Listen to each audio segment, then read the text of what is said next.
U.S. Immigration Attorney Sharifa Tharpe. I'm here live to take your U.S. immigration related questions. Go ahead and put your questions in the comments now so that I can answer your questions.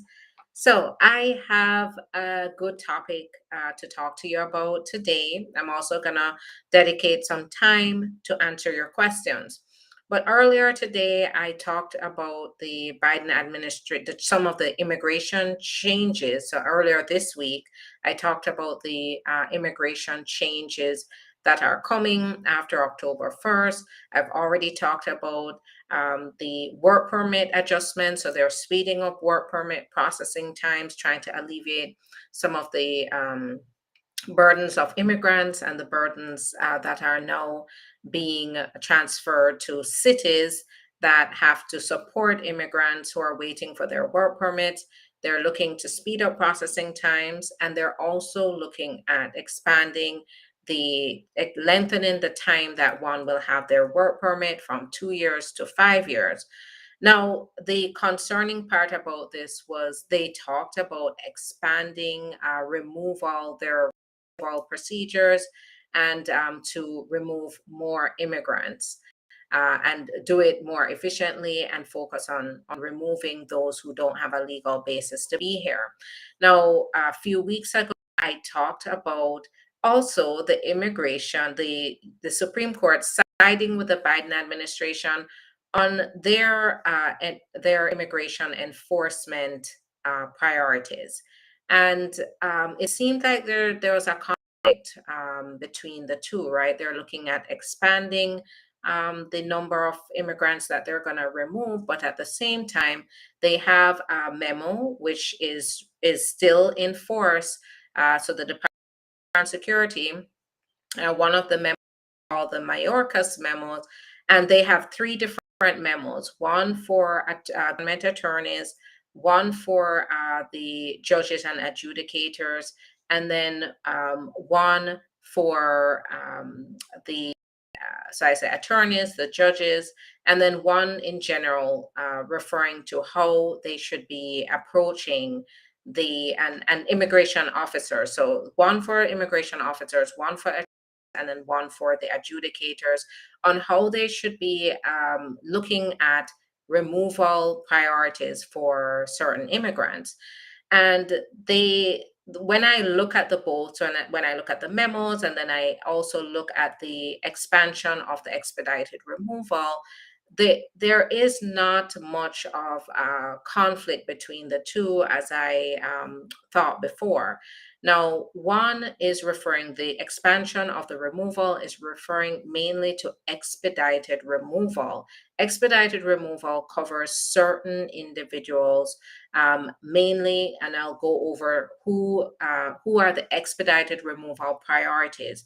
That's where they'll be putting their energy into removing certain immigrants who don't have a legal basis to be. But even though they're focusing on that, they have to also make sure that the immigrant meets certain criteria before they can do expedited removals. And then the other, so the expansion of expedited removals focuses on those particular immigrants. And then the immigration enforcement memos talks about ways that immigration attorneys or the government attorneys rather, the ICE officers as well as the judges should be looking at immigrants in regards to whether they should even be removed, whether they should be granted what's called prosecutorial discretion to stay here. So they permission to stay here, and instead of being removed, they have certain special permission. They don't get status, but they get permission to stay here. They get the permission to possibly get their work permits and continue life here. And so the two memos, when you look at who gets this prosecutorial discretion versus who gets to go to expedited removal, they don't really intersect. And let me explain what I mean. There are different immigrants in those cases. So let's start with the priority, the Department of Homeland Security's immigration enforcement priorities. This is where they decide whether they're going to put someone through removal. So this is where they put them through court, they send them a notice to appear, or whether they're going to exercise what's called prosecutorial discretion. That means they're either going to cancel notice to appear, so they have to go through proceedings, terminate the proceedings, or not issue one at all. So when they are deciding whether they're going to move forward with removal, they are looking at prioritizing removal for certain individuals that pose a threat to national security. They pose a threat to public safety through their criminal conduct, or they are immigrants who cross the border without inspection or unlawfully after November 1st, 2020. Those are the individuals that are on their list for deportation, to prioritize their deportation. Anybody else, they're going to look at a number of factors, which includes the length of time you've been here, your family ties, whether you have the ability to seek relief, or if you do have a legal basis to stay here, in order to decide whether they're going to terminate the proceedings, whether they're going to grant prosecutorial discretion so you can continue to stay here. And under prosecutorial discretion, you probably would do check-ins with them on a yearly basis, but you would not be placed in removal proceedings. Now, when it comes on to the expedited removal priorities, there are only certain individuals that can go through expedited removal. Is where you will not have access to an immigration court. They will apprehend you, pick or detain you, and then send you straight out of the country without going through that extra process where you're able to ask a judge, a court, for relief. So this is where they're saying they're working on removing people who have not shown that they have a legal basis to be here. And that's where they're focusing on expanding that. But these individuals to expedited removal are individuals who they're just at the border, they've just come in at the border. That means they're arriving, they haven't even entered yet. So at that point, the CBP officer can decide whether they're going to turn them right back around.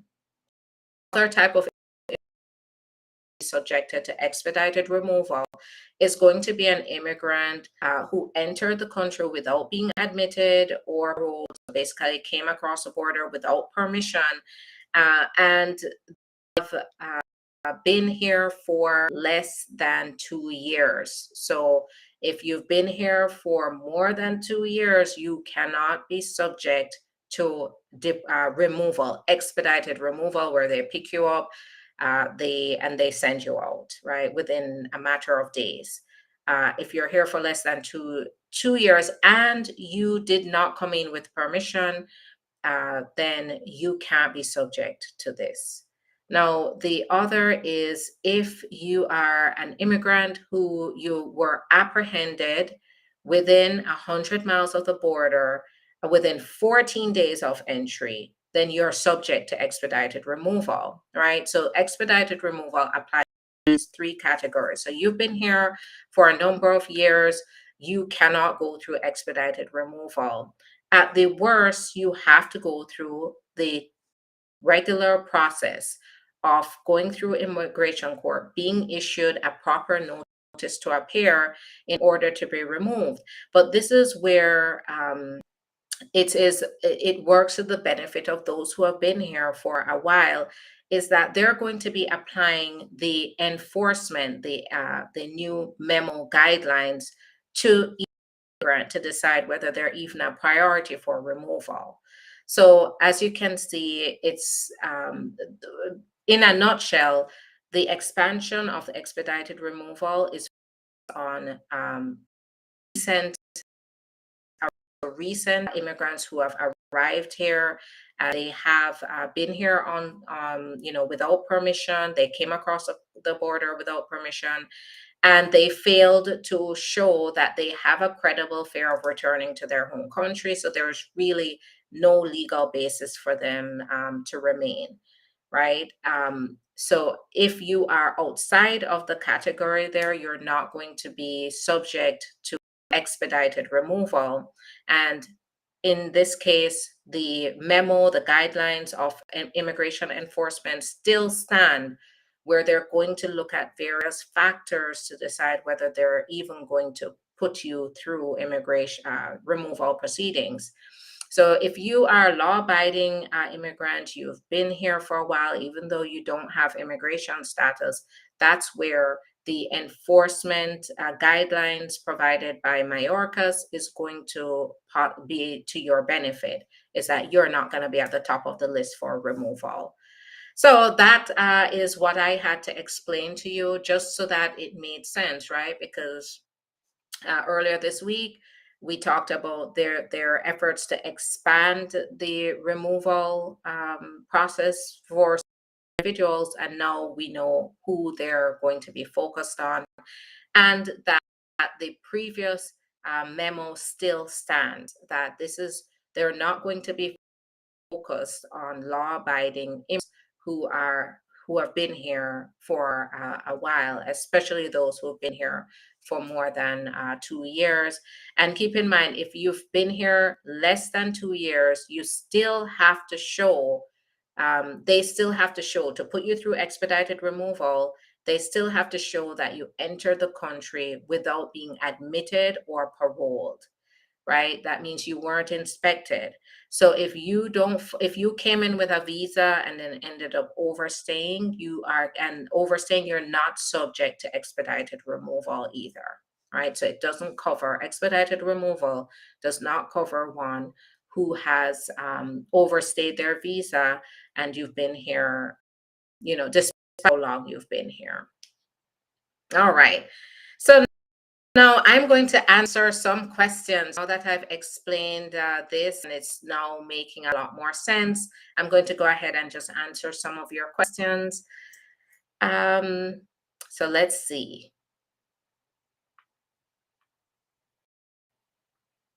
Hi there, it's nice to see you, Jason.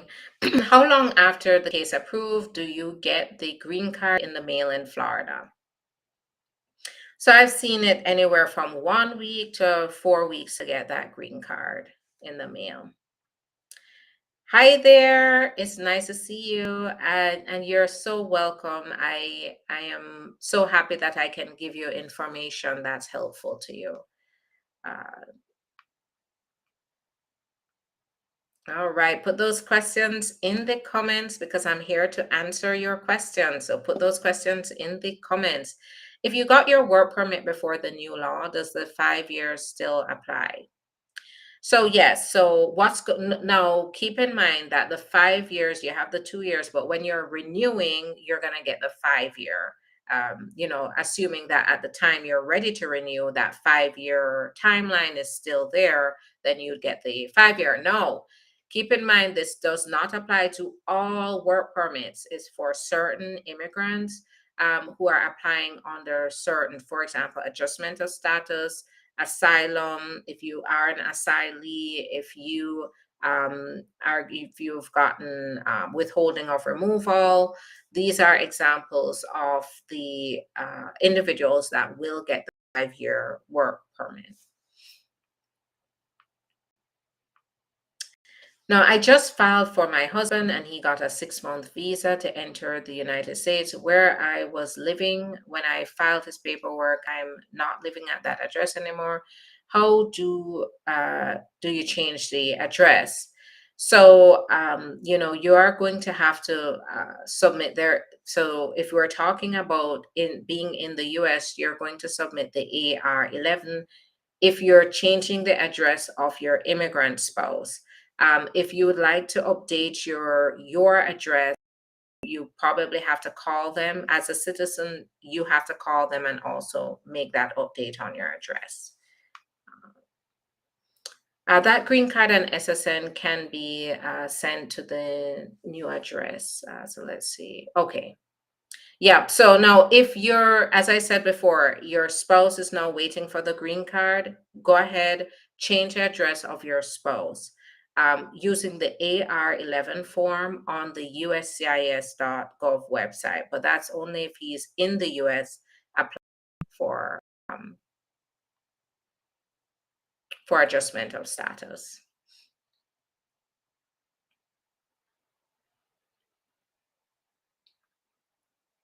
Any updates on the visa? So this time.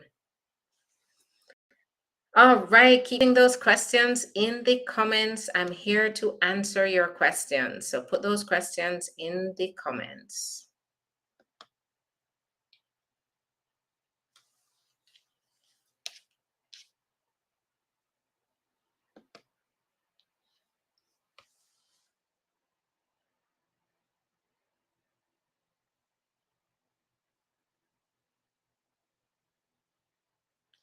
All right, so I have a P1 visa that will expire in November. I'll be out of status by November. How can I get the work permit or extend my visa? So you'll have to work, make sure you focus on an extension and what your circumstances. Very important to get legal advice to determine how you're going to change your status or extend your visa. I don't know if you even qualify for that. That's where it's important. Make sure you do yourself a favor by scheduling an appointment. Now, if you're out of status, then the work permit just doesn't come like that because you're out of status. So that's just one thing I want you all to understand, that there is no such thing as saying, oh, that's okay, I'll just overstay my visa and apply for a work permit. That's not how it works.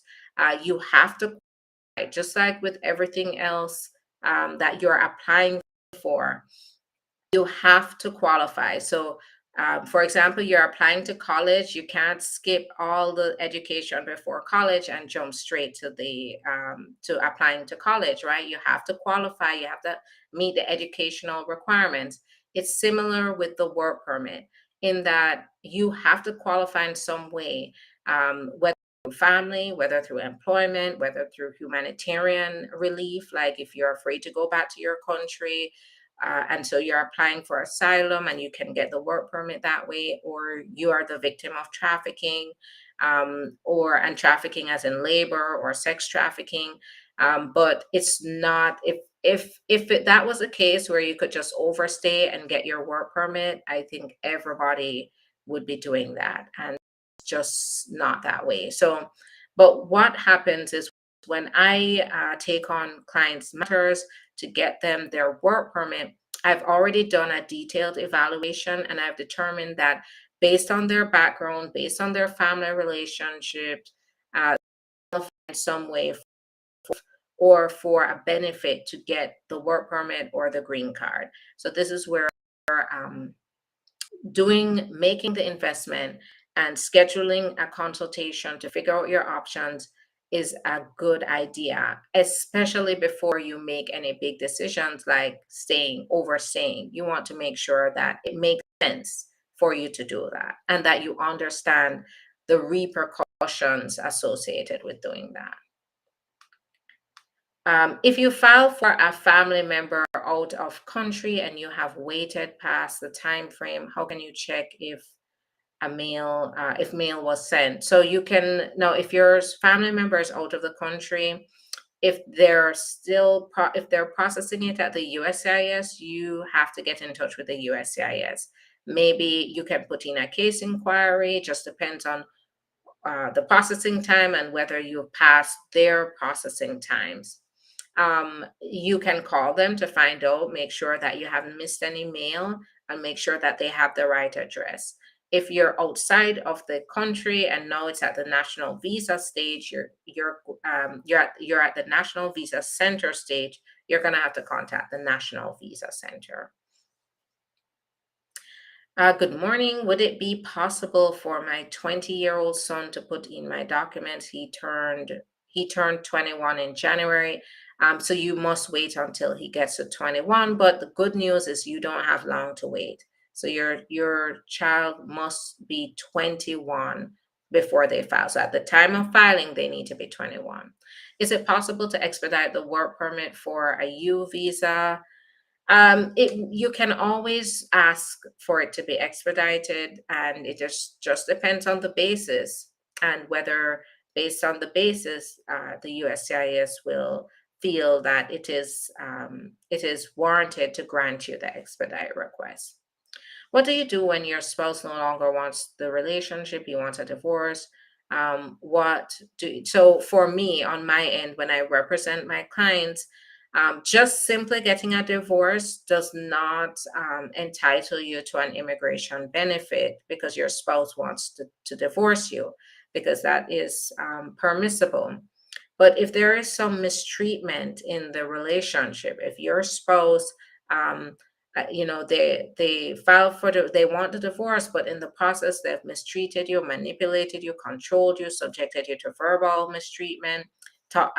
Sometimes they use divorce as a way to hang your immigration status over your head. If you don't want to do what they want you to do, then they say, "Oh, I'm going to divorce you, and now you can't get your papers if I divorce you." That is mistreatment, and it can qualify to apply for your own green card process, get your work permit and travel document. So this is really comes down to your circumstances. Give us a call, schedule an appointment. Let's talk about what the facts are and determine whether you qualify for relief. What if I'm out of status, but I applied for VAWA based on my husband abusing me? What are the chances of me getting a work permit? So your chances are really good. Now, what you do get the work permit. Your spouse is a U.S. citizen. You apply for VAWA. You're supposed to also apply for adjustment of status. And you can, in the process of applying for adjustment of status, you can apply for your work permit and your travel document. So this is where I urge you to go ahead, call, schedule an appointment so you can get the right help, so you know you're doing it right. Because when we apply for our clients and we make sure our clients qualify for adjustment of status, we make sure that adjustment application is being submitted at the same time. What's the processing time for a U.S. citizen in Florida, for U.S. citizenship in Florida? And can you apply 90 days before the 5-year anniversary? Yes, you can apply 90 days before the 4-year, 9-month mark. The timeline that I'm seeing now is anywhere from 2 months to 8 months to get citizenship.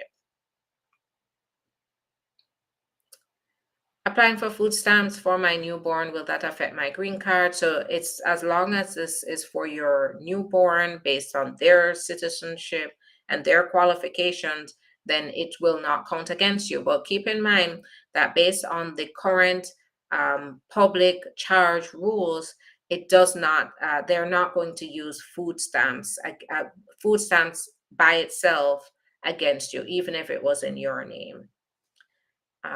Go ahead, call the office. So I'm going to take pause here. Someone says they're going to call. We're looking forward to your call. So you can call 561-405-4889. I'll go ahead and put it in the comments, and it's going to be under immigration lawyer Sharifa.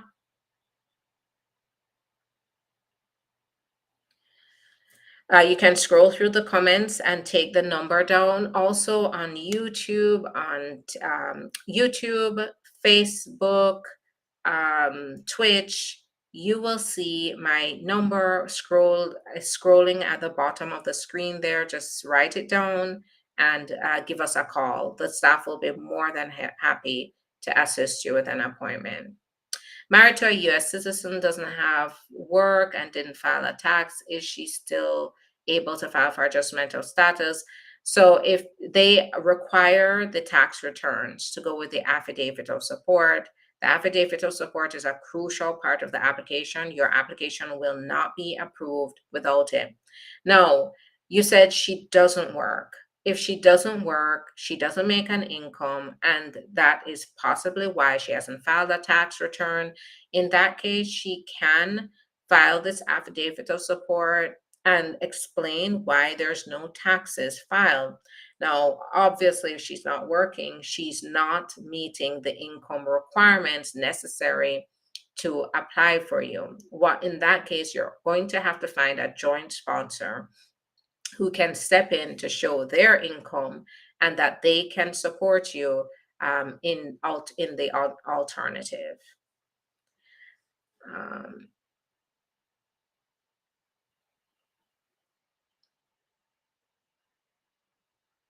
All right. So I sent my immigration paperwork, marriage based 9 months ago. I never got work permit, just an RFE for medical exam. I responded, it's 6 weeks now. Do you think I'll get my green card waived? So it sounds like it could be because usually when they're asking just for the medical, it means that they are, after looking at your application, all they want is the medical to make a final decision. So you may very well be getting that green card in the mail.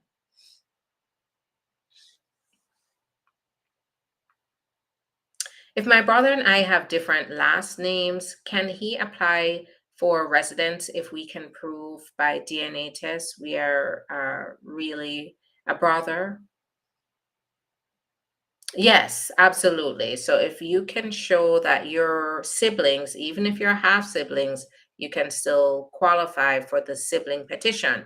But let me just mention here that the sibling petition takes a minimum 14 years. So it's not going to be a quick solution here to get permanent residence if you're already here in the US. All right, so that's going to be it for me today. Thanks everyone for your time. Go ahead, call, schedule your appointment. My schedule is filling up and I do want to assist you as soon as possible. So go ahead, call, schedule, and we can talk about your particular circumstances and figure out if you can get that work permit. Um, or get status here. You can get a status that can lead you to the work permit. So give us a call and we can talk about your situation because really that's the only way to know whether you can qualify for one of the options that I evaluate for. And I do ask extensive questions to figure out if one of those, if you do answer yes to one of those questions, whether you have a chance, even if you're out of status, to get relief here. Thanks so much for the love. I hope to see you on Monday when I'll join you for a live and we'll talk about your questions and I'll also give you updates. As you can see, we are on the brink of a government shutdown, by the way. And I did have a live this past week, during the past week about this. I'll see if I can release those lives over the weekend. But I want you to know that when it comes to the Immigration Service and the Department of State that deals with visas, they are not going to be closed down or the employers are not going to be furloughed because they're self-funded. So they depend on the fees that are paid by the applicants to run the office. Now, later on, if this goes for very long and they run out of funding, then that could be another issue. But for right now, make sure even though you may see a government shutdown happen, in a few days, don't think that means that the offices are closed and you don't have to send your applications in. When it comes on to the court, immigration court, make sure you call the immigration court. And use your A number to find out what's going on with your case. Don't just assume that you don't have to go to court. Now, the courts could be affected because the judges are considered, the judges and the government attorneys are considered federal employees, and that means that they may reschedule or cancel some court hearings. Now, when they're prioritizing some, so for example, the detained court hearings, so those that are detained, they're still proceeding with those, but the non-detained immigration court hearings, those may be put on hold. during the shutdown. But call the court to make sure first. Don't just watch the news, or if you get correspondence directly from the court, then you know, but don't just assume, because it's so important for you to make sure you're following up with your court hearings, that you're not out on them. All right, thanks again, everyone, and I will keep you updated on Monday. Have a great day. Bye-bye.